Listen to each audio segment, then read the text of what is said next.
As we work these cables, note that all the stitches are worked as per the rules of fusion knitting. Here I have two main color design stitches, and immediately to the left of them, I have two contrast color design stitches. The design stitch on the right will start traveling to the right, and the design stitch on the left will start traveling to the left. You can see where this happened below. The stitches were together, and then they started to travel to the right and to the left. I've worked to one stitch before the first design stitch. This design stitch will move to the right of this background stitch. The cable is a T1B2A. I'll slip this background stitch to a cable needle and hold it in back. The next stitch on the left needle is a design stitch. It'll be knit through the back loop.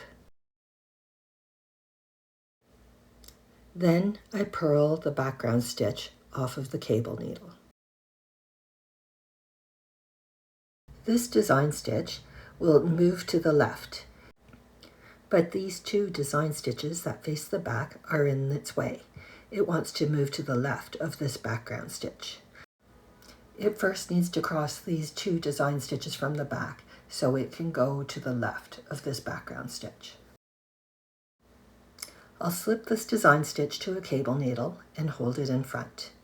The next two stitches are design stitches from the back, so I slip them with my yarn in front. Then I purl the background stitch.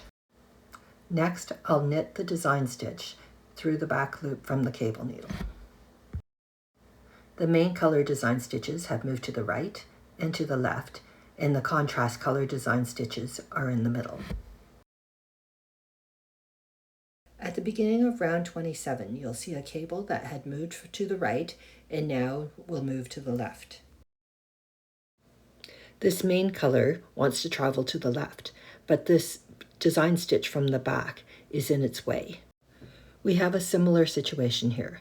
We have this design stitch that wants to move to the right, but there's a design stitch from the back that's in its way. This is how I work the cable that travels to the right. I slip the design stitch onto the cable needle and hold it in front. The next stitch is a design stitch from the back, so I slip it. Then the next stitch is a background stitch, so it's purled. Then from the cable needle, I knit this design stitch through the back loop. Now I'll work the cable that travels to the right. This design stitch needs to cross over this design stitch from the back and this background stitch. I'll slip the next two stitches to the cable needle and hold it in back. From the left needle, I'm going to knit this design stitch through the back loop. The first stitch on the cable needle is a background stitch, so I'll purl it. And the next stitch is a design stitch from the back, so I'll slip it.